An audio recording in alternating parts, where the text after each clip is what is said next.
Hai adik-adik, kembali lagi dengan Kak Rina di online Class 101. Kali ini kita akan membahas Asesmen Kompetensi Minimum atau AKM untuk SD tahun 2022. Kita akan bahas prediksi soal AKM ya, atau soal latihan untuk AKM dengan materi muatan bilangan. Kita akan bahas 4 nomor ya. Yuk di-subscribe dulu, klik loncengnya, like dan share juga ya. Dan boleh juga di-subscribe channel Kak Rina yang lain untuk belajar bahasa Inggris di Learning Language Academy. Boleh juga di-follow IG-nya kalau ada pertanyaan ya. Gimana kabar kalian hari ini? Semoga semuanya dalam keadaan sehat ya. Yuk kita akan bahas soal latihan soal AKM numerasi. Nah, kali ini kita akan bahas soal yang muatan bilangan. Yang nomor 1, seekor paus orca sedang berenang pada kedalaman 17 meter di sebuah akuarium raksasa di SeaWorld. Ketika mendengar peluit dari pelatih, ia kemudian berenang dan melompat hingga ketinggian 7 meter di atas permukaan air. Berapa jarak yang ditempuh paus ketika berenang sambil melompat ke atas permukaan air ya. Nah, ini ada contoh gambar paus orca. Kemudian kita akan lihat. Jadi dia sedang berenang ya, ini adalah air misalnya. Nah, dia ini misalnya paus. Nah, Karina nggak bisa gambarnya ya. Nah, taruhlah ini pausnya ya. Ini paus orcanya, dia lagi berenang. Kemudian dipanggil oleh pelatihnya ya dengan peluit. Nah, kira-kira berapa, pertanyaannya ya, jarak yang ditempuh ketika dia berenang naik sampai dia melompat. Ya, melompat ke atas permukaan air. Ya, karena biasanya paus ini suka melompat ya, lalu dia nyebur lagi ke air. Nah, kita coba lihat. Ini adalah air. Air itu artinya dia di 0 meter ya. 0 meter. Nah, kemudian tadi di sini infonya pada kedalaman 17 meter. Artinya dari permukaan air ini dia berada 17 meter. Ya, kita akan sebut dia minus karena dia di bawah air. Ya, disebut minus 17 meter. Kemudian ketika dipanggil dia melompat ini ya, ketinggiannya adalah 7 meter. Kalau ini tidak minus karena dari 0 ini, dari titik 0 atau permukaan air, dia naik atau lompat 7 meter. Nah, pertanyaannya tadi jarak yang ditempuh. Artinya jarak yang ditanyakan adalah dari titik ini, titik awal dia berenang, lalu dia berenang naik dan loncat ya. Setelah di sini dia udah nyampe di atas permukaan air, dia loncat. Nah, di sini nih ya, pertanyaannya di titik ini berapa ketinggiannya? Artinya jarak yang ditempuh adalah, kita lihat di sini ya, 7 ya dikurangi minus 17 ya. Minus 17 ya.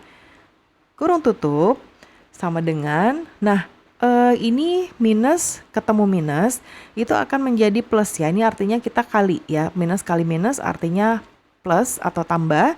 Jadi 7 tambah 17 ya. Nah, ini tinggal dijumlahkan aja sama dengan 24 ya meter. Ya, tadi satuannya adalah meter.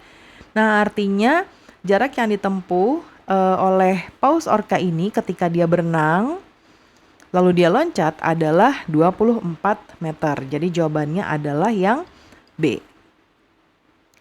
Kemudian nomor 2, suhu udara di dataran tinggi Dieng pada pagi hari mencapai minus 11 derajat Celcius. Ketika matahari berangsur naik, keadaan menjadi lebih hangat dengan suhu 16 derajat Celcius. Berapa selisih suhu udara di pagi hari dan siang hari tersebut? Nah, kita coba lihat.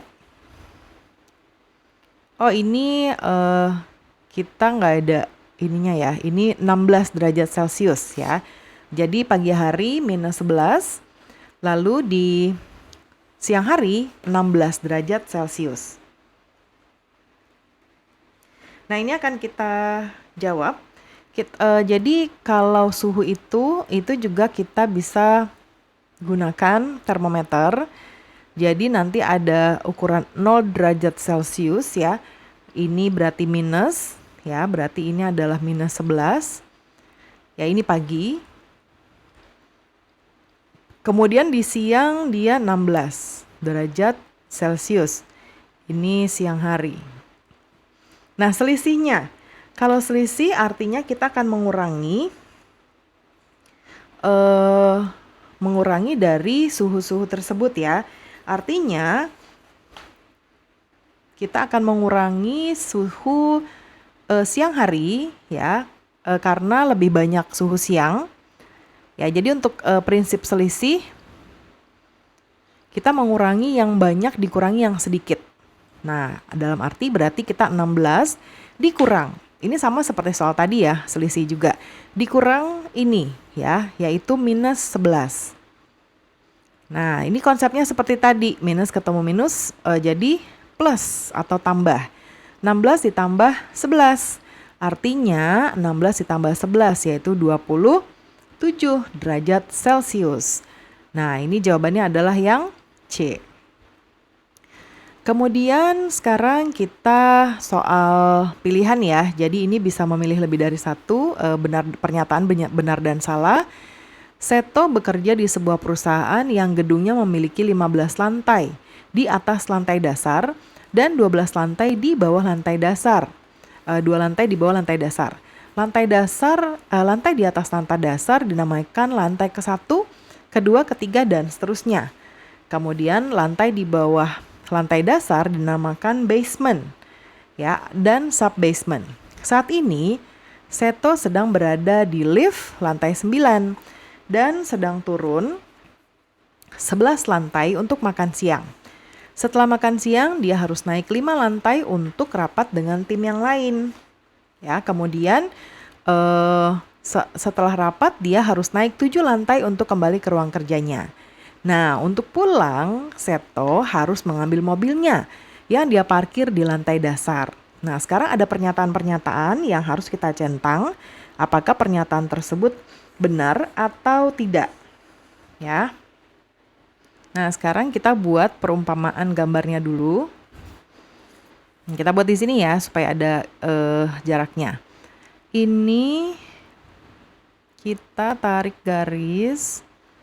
Nah, anggaplah ini adalah lantai dasar. Ya. Kemudian tadi di bawah lantai dasar ada basement dan sub-basement. Basement. Nah, ini sub-basement. Nah, kemudian di atas lantai dasar, ya, di atas lantai dasar dinamakan lantai ke-1. Ya, ini berarti kita bisa bilang lantai 1, lantai 2, lantai 3, lantai 4, 5, 6, 7, 8. Kita tambah 1 lagi jadi 9. Nah, sekarang ini udah lengkap ya. Ini kantornya si Seto. Nah, sekarang pernyataan mulai dari sini. Saat ini ia berada di lift lantai 9. Berarti dia ada di sini nih. Ini Seto. Ya, ini Seto. Seto sekarang ada di sini. Nah, pertanyaannya sekarang yang pertama. Seto makan siang di lantai sub-basement. Benar atau enggak? Nah, kita lihat ya. Pernyataan makan siang. Ini dia. Dia ada di lantai 9 sekarang, terus turun 11 lantai untuk makan siang. Nah, artinya untuk pernyataan yang pertama, dari lantai 9 ya, itu turun 11 lantai. Artinya 9 minus 11 atau 9 dikurang 11. Artinya minus 2.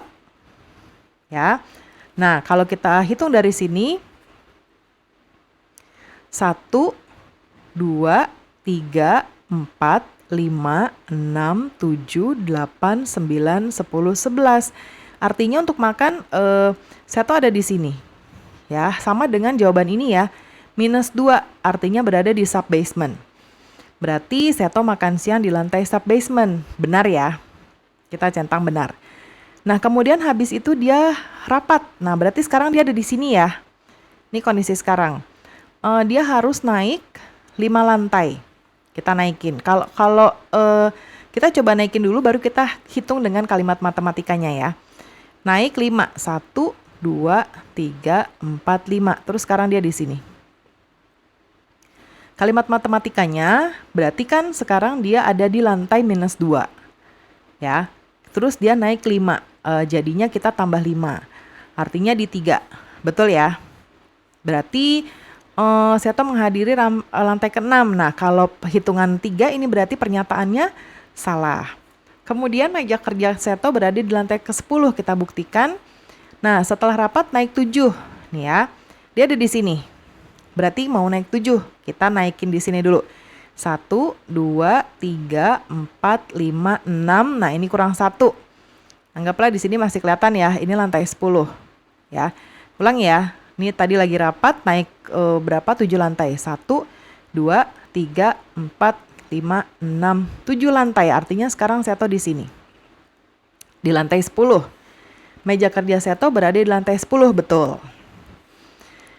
Seto harus turun 9 lantai dari meja kerjanya untuk mengambil mobil. Nah, sekarang mobilnya diparkir di lantai dasar. Berarti di sini. Kita lihat turunnya berapa. Dari sini tadi ya. 1, 2, 3, 4, 5, 6, 7. 8, 9,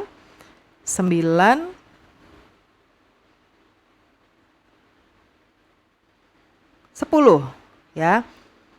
Nih, harus turun 10 lantai. Coba kita ulang ya.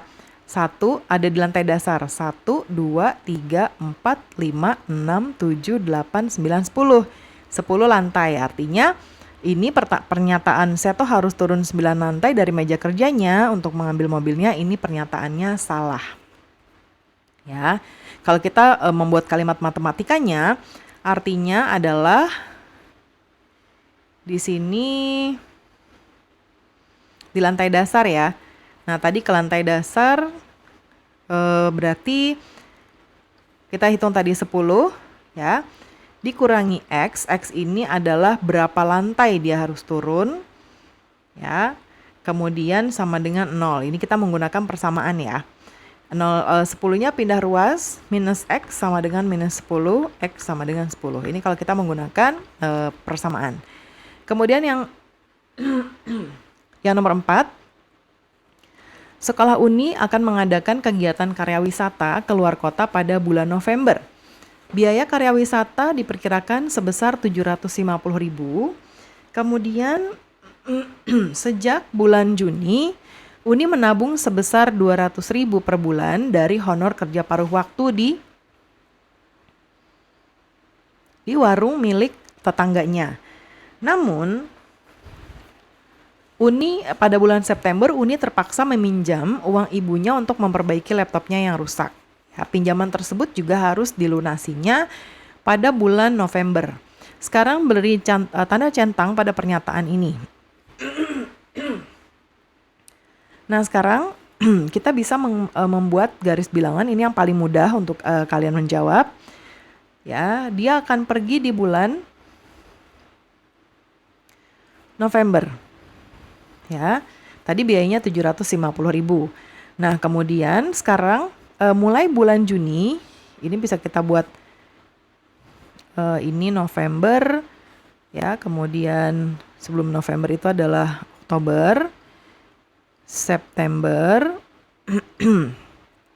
lalu Agustus, kemudian Juli, Juni. Nah, ya, jadi dia mulai bekerja mulai bulan mana tadi? Juni ya. Nah, dia menabung 200.000 per bulan. Ya. Nah, dari sini dia menabung 200.000, 200.000, 200.000, 200.000. Ya. Nah, seperti ini.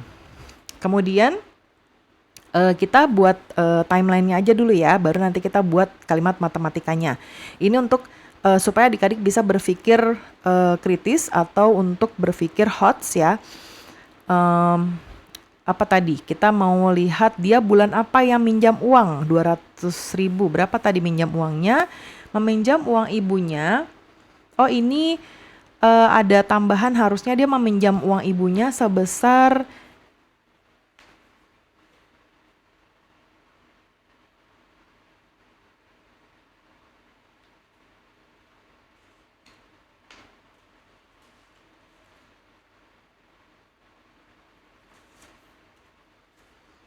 Nah, ini tadi kurang dicatat ya, uang ibunya sebesar 250.000 ya.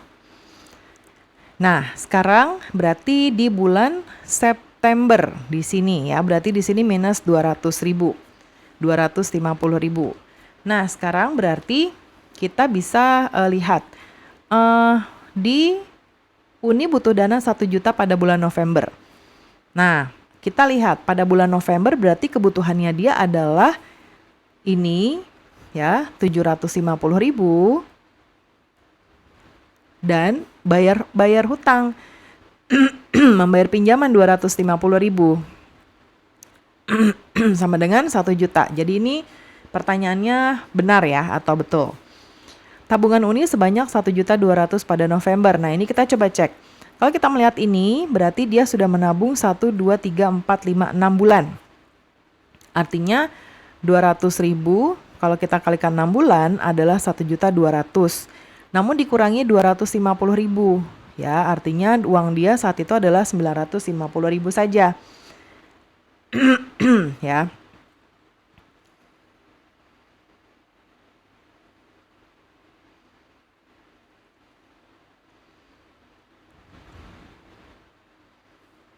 Nah, tapi di sini tidak membahas hutangnya ya. Kalau kita membahas hutangnya artinya kita hanya melihat ini saja ya. Jadi tabungannya kita tidak bicara dia harus bayar hutang. Ya, kita bicara bahwa tabungan Uni, tabungan saja betul ada 1.200.000. Ya, karena 200.000 sudah dia kumpulkan selama 6 bulan. Lalu sekarang Uni mungkin punya sisa tabungan untuk uang saku. Nah, sekarang kita lihat. Kita lihat tadi tabungannya dia adalah 1.200.000. Ya. Kemudian kebutuhannya dia berapa? Kebutuhannya adalah untuk ini 750.000 dan hutang 250.000. Ya, artinya ini akan dikurangi dengan 750 ditambah 250. Ini Karina dalam ribuan ya, karena nggak muat nih. Jadinya ini kita kurangi 1.200.000 dikurangi 1 juta. Ya, artinya masih ada tabungan 200.000. Berarti pernyataan ini adalah yang ketiga benar. Masih ada sisa tabungan untuk uang saku. Kemudian yang keempat, Uni tidak punya uang saku untuk pergi karya wisata. Nah, ini tentu terkait dengan pernyataan nomor 3 ya, di mana dia ada sisa 200.000. Jadi kita nggak perlu hitung lagi, ini sudah pasti pernyataannya salah. Nah, kita bahas 4 nomor dulu ya, nanti Karina akan buatkan contoh-contoh soal lain berikut dengan literasi dan juga survei kepribadian ya. Semoga bermanfaat ya untuk adik-adik menjalani AKM nanti. Jangan lupa di-subscribe, klik loncengnya, like dan share juga. Dan boleh juga di-subscribe channel Karina yang lain untuk belajar bahasa Inggris di Learning Language Academy. Dan follow juga IG-nya ya, kalau ada yang mau ditanya-tanya boleh di DM. Terima kasih sudah menonton sampai akhir. Mohon dimaafkan apabila ada kesalahan dalam perkataan maupun dalam materi yang diberikan. Sampai jumpa di pembelajaran berikutnya.